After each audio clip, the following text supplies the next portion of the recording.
Terribly well-behaved audience. That's fantastic. Right, somebody has just pointed out to me, and I'll put this in a non-embarrassed way, that I didn't introduce myself at the beginning. So what I'm going to do is I'm going to pretend it's the beginning. I'll introduce myself, and then Anthony's going to get that little bit from and put it on the front of the video. So thank you very much for coming, everybody. My name is Chris Rand. I'm editor of Queen Edith magazine. And you're going to have a great evening this evening. Oh. Right, as we're talking about the beginning, let's also talk about the end. Two things I'm going to ask you at the end to do for me when you leave. Firstly is our traditional exit poll. We don't ask you who you're going to vote for. That would be absolutely appalling thing to do. We ask you to take one of the little beans from the plastic bag and put it in the pot that corresponds to I didn't know who I was going to vote for before tonight, but now I do. Or I absolutely knew who I was going to vote for, and I still do. Or whatever. There's 4 different options. You can read them, and then I'll get an idea of whether this evening has changed people's minds or whatever. That's crazy.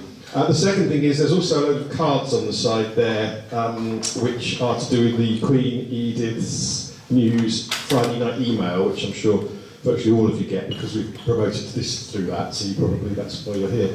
But if you could take a couple of cards and just shove it through a neighbour's letterbox tonight when you get home, that would be great. We can just spread the word. I think we're just about to go over 1,900 homes we're going to now, which is amazing. So, I think ththere are only about, some of the existing councils will tell me it must be about 3,500 homes or something in Green Edith, so we're probably getting towards halfway, which is amazing. Every other home getting this email every week. So, our candidates, which are a much more important thing. There's a question here which we've had before. I've put it to the second half only because somebody sent it in as if I wasn't going to ask this question. We always do. The question is, if there was an issue where your party supported one thing but a clear majority of local residents wanted something different, how would you vote? This has been an issue in the past. And I'd like to start with Oliver, please. I think this is a nice easy one for me. So the Green Party isn't whipped. So I think I can take a position that is. It's my position, but based on what I've heard from the community. So yeah, I don't think this is a particular problem from my perspective. I have kind of very broad political views myself. Clearly I'm a Green Party member, but I've been interested in politics for a very long time. So yeah, I have my own positions on pretty much everything you can think of. But I would listen to the community, and I would take the community's views on board before voting on anything that was going to directly affect the community. Thank you very much, Thomas. First of all, I want to say that's probably something I'd like to avoid happening, and if it does happen, I will somewhat not done my job very well. I want to represent this community to my group and make sure that our shared priorities and shared values come through, right? And this is something that I'm capable of doing. I work in Parliament, so I do take a lot of casework from other people, and I try to make sure that their ideas are coming through, so I know how to ensure and work with other people to bring those views forward to my group and try to avoid any disagreements. However, I said very clearly to my group leader when I was selected that I'm aiming to be Queen Edith's man on the council, not the council's man in Queen Edith's. And if there is something that is against the interests of my residents, I will not hesitate to vote against it, right? In fact, my organizer today told me to just stop saying community all the time, and I'm not listening to him because I believe in community, and I'm going to stand up for this community. Thank you very much. Thank you, Thomas. Immy.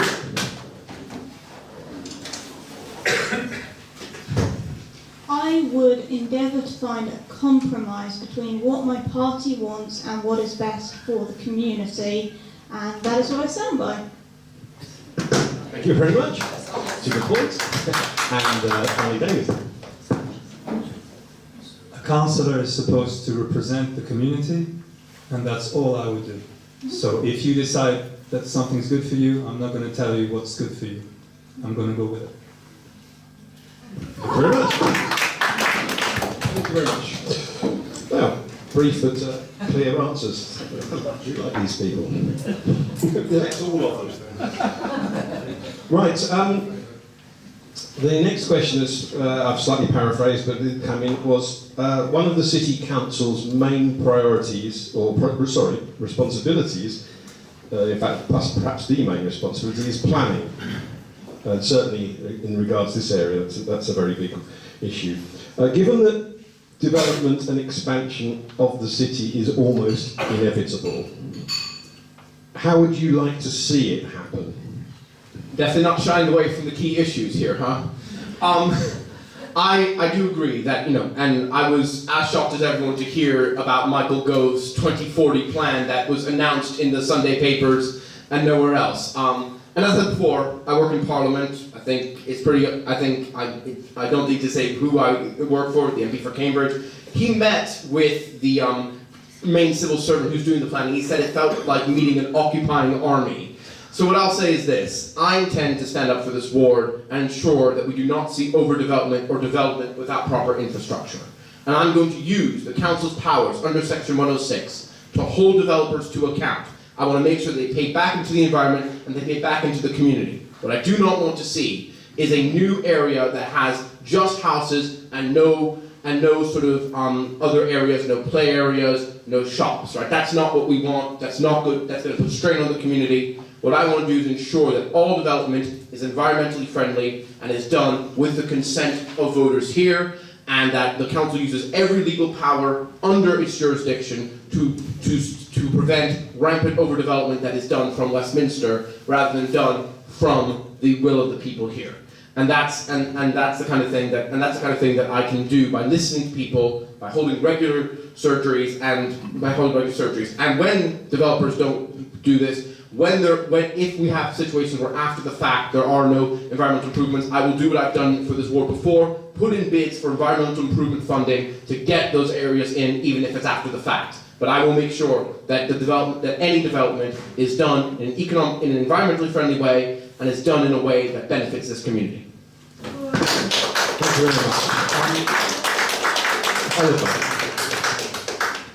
Yeah, I like a lot of what Thomas has said there.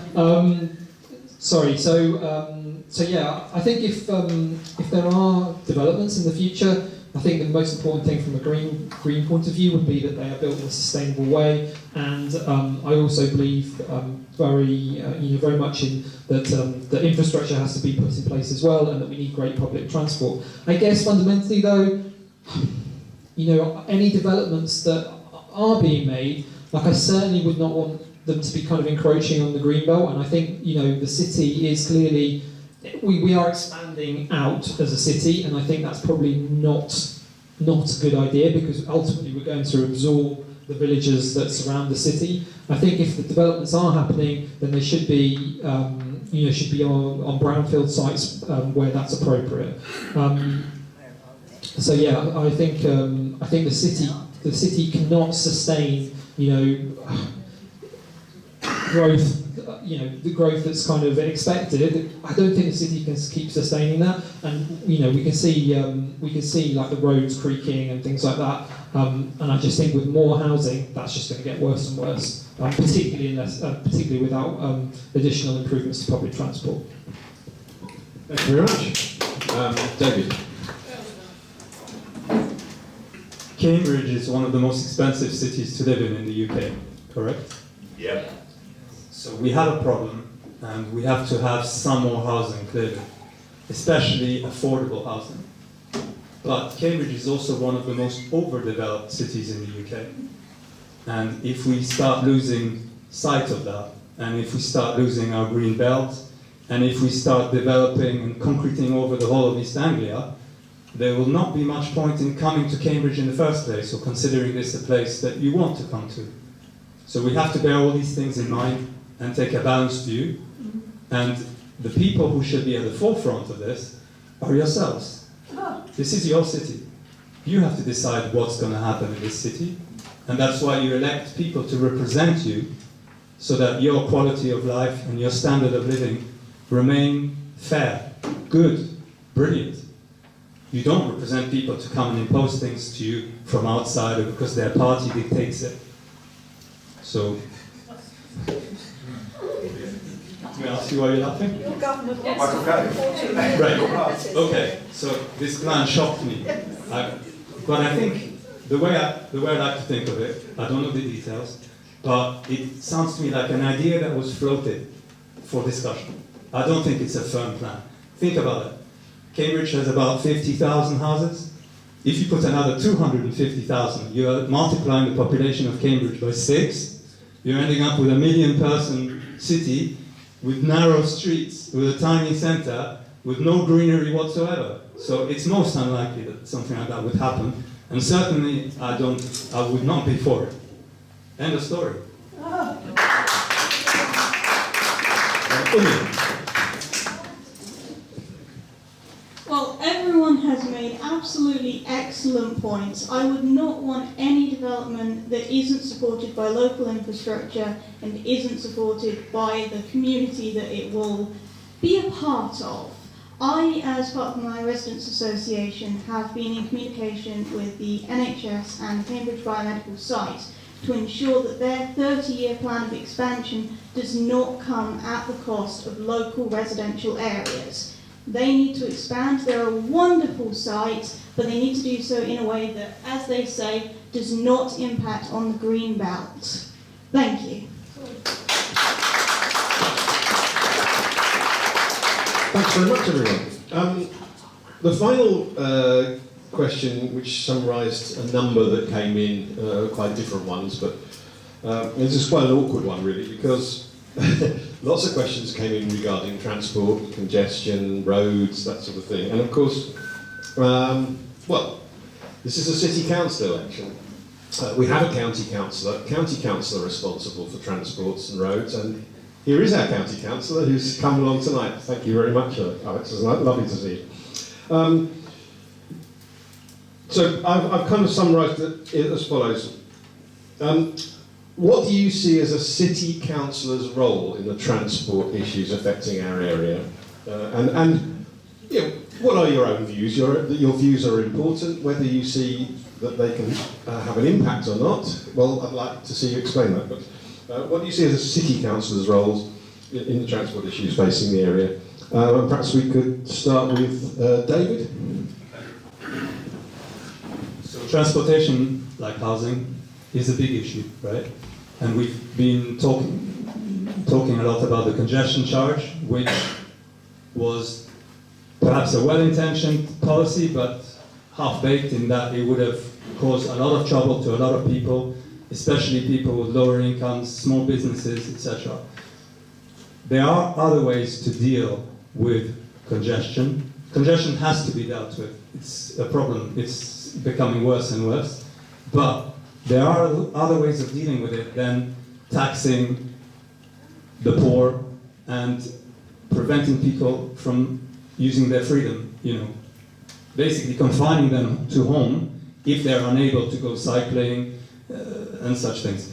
So we have certain suggestions to make to yourselves about policies that could be implemented instead of charging for road usage. For example, we could use some of the cash pile of the Greater Cambridge Partnership, which is apparently sitting on £400 million, which is somewhere in a bank, to increase the number of buses, perhaps, increase the frequency of buses, improve the connectivity between buses, and also improve the connectivity between different modes of transport, like rail and buses, intermodal, and also perhaps use combined ticketing between rail and bus, and eventually look towards more advanced solutions which will be more expensive and will require a lot more thinking, such as perhaps a light rail system, eventually. But budgets being what they are, we don't know if that's possible for a city of our size. What can a city councillor do? He can reflect your views, or she can reflect your views and push them forward to the county council. That's good. Thank you very much. Immy, would you like to go over?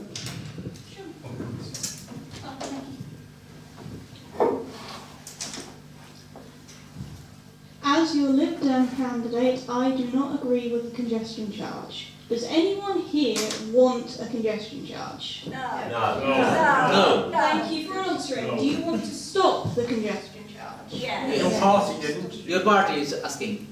Ah, thank you Lived very in asking. much. Yes.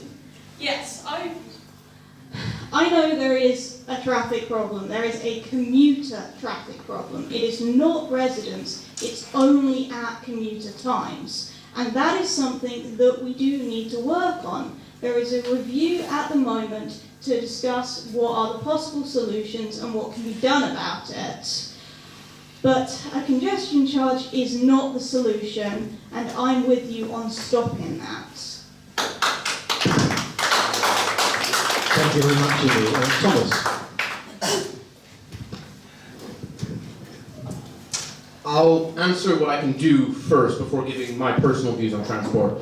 And what I can do is what I've done already as your candidate and report potholes in the road. I'm frankly amazed at how many potholes there are, and anyone who's been out canvassing with me will sometimes send me a message going, "Where are you?" And I go, "Oh, I'm 50 meters backwards reporting all the different potholes that have not been fixed here." So I'll keep doing that. I will keep reporting potholes and trying to ensure that our roads work. I do agree that it's a big issue, that congestion and people saying that traffic is a big issue. There are, one can only look down Hills Road or Mowbray Road to see traffic backed up. And I think we do have to do something about it. I'd like to see more investment in our public transport. I think that's something many residents have said to me. They'd like to see more buses. As I've learned working for Parliament, often the best thing to do is to reach out directly to the people who are running the buses. So I'll work with Stagecoach and I'll lobby them to bring in more buses, to stop cutting bus routes as they've done, and to keep their costs low. I will lobby for more frequent buses. I will lobby for more regular buses. I'll put in petitions if people want bus routes in their area, because that's the kind of thing that councillors can actually do. They can reach out directly as representatives of the local community to the companies, cut out any other views, and make sure that the bus companies are hearing us loud and clear. I also think when it comes to roads, I want to hear what people have to say. I don't like the idea of one size fits all solutions. I want people know what's best for their road, right? People on Glebe Road that see it used as a rat race to Mowbray Road, they deserve things like a residence parking scheme. People don't park all over the place. People on roads that are badly paved deserve better pavement, and that's probably the biggest issue people write into me about, and that's the kind of thing that I'm happy to raise with the county council, directly with the officers as well as with Councillor Beckett, and to support bids like local highways initiative bids to get things like speed humps where they're needed, and to get improvements on the road that will make our roads safe to use and will alleviate, or at least partially alleviate, some of our transport concerns.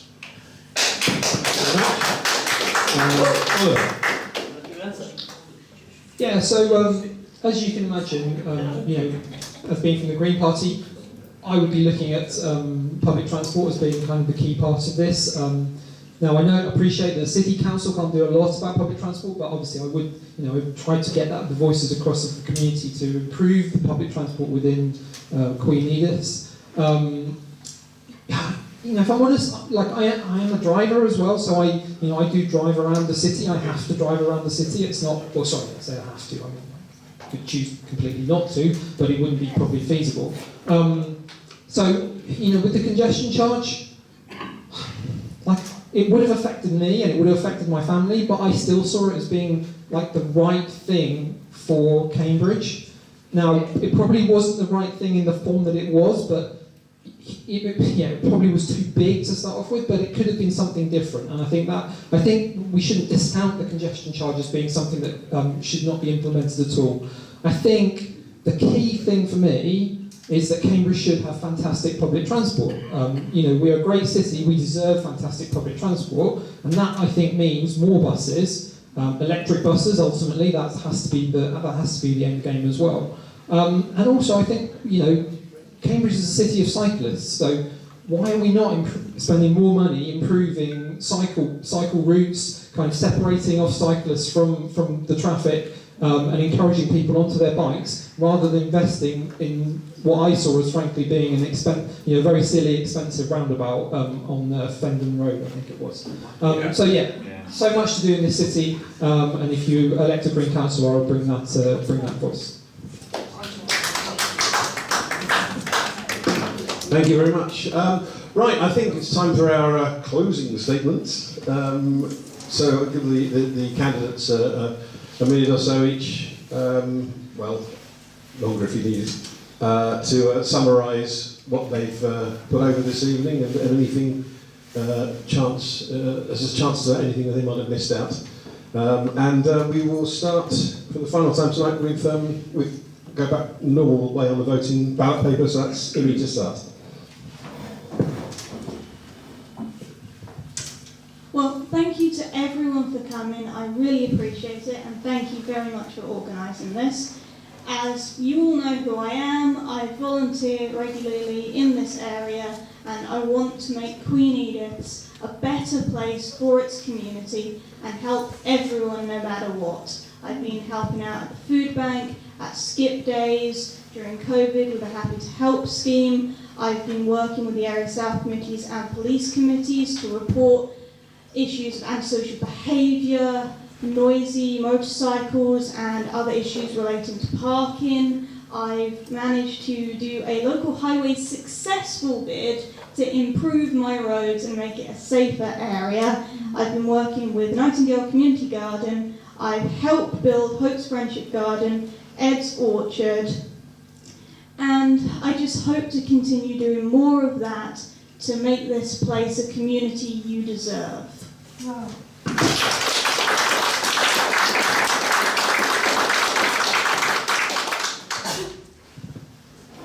Ladies and gentlemen, a local councillor's duty is to represent his or her constituents, and that's it. So if you return me, that's what I will do. I will help protect your families, your streets, your communities. Queen Edith. I'll be a friendly ear, a helping hand, and a loud voice at your service. Oh, good. So if you elect me as your councillor, I will listen to the constituents of Queen Edith and focus on the issues that are important to you. I will bring a green voice to the debate and focus on working collaboratively to deliver good policies and good projects for this community.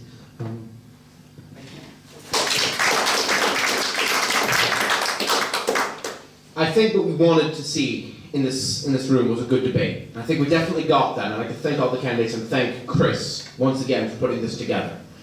We as Queen Edith will have a tough act to follow with Sam Davies. She was everywhere, and she was enmeshed in the community.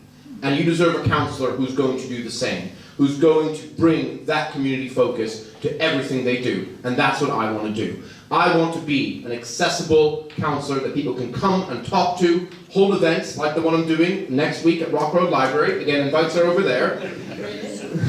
I know I'm saying it a lot, but I'm excited about events. It's really, it's a great way to meet people, which is what I love to do. I will continue, I have knocked on so many doors, had so many surveys come in, and I just want to see more of that. I want to be engaged. I want to champion Queen Edith in everything I do. I want to only be a phone call away and meet with the leaders of this community. I've had really good meetings. I met with Sam Davies last week. We had coffee, and she said that I'd be a good local advocate for Queen Edith. I met with the vicar of St. James Church yesterday, talk about how the council can do more, or can bring more grants into organisations like them. And that's the kind of thing as a councillor that I can do. I can facilitate those conversations. But I also want to share the priorities that you have brought into me, the ones that I've seen people write to me about in my survey.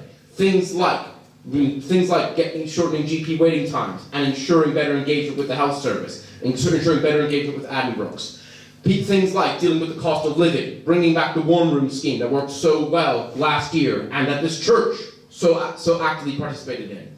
keeping our streets safe, bolstering community policing, dealing with antisocial behaviour, especially in areas like Wolfsam Way, where I've heard about it at length. And I want to work with the local police to do that, as well as provide kids with something else to do so they don't get involved in crime.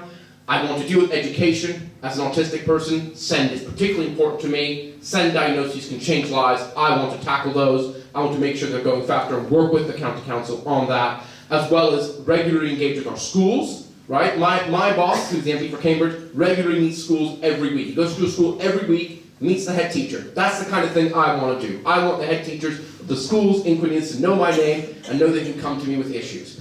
And I also want to protect our environment. I don't want to see overdevelopment. I don't want to see some sort of government-mandated concreting of the green belt. I want any development to be environmentally friendly, and I will use our powers under Section 106 to make sure that any developers pay back to the community, pay back to the environment, and I will protect Nine Mills Chalk Stream, engage with all ecological groups to ensure they get the resources they need. This election is a great opportunity. Whoever wins this will be in power for 5 months. I set out a lot. Give me 5 months to show that I mean what I say. Give me 5 months to prove that I can be that accessible councillor. And if in those 5 months I let you down, vote me out. Thank you.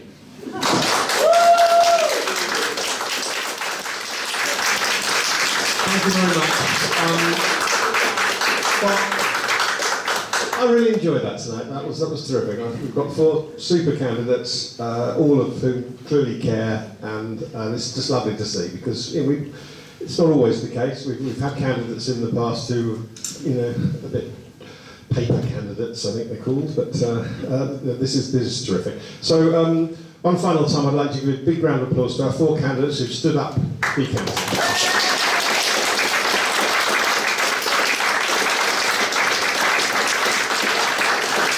Thank you all very much for coming tonight.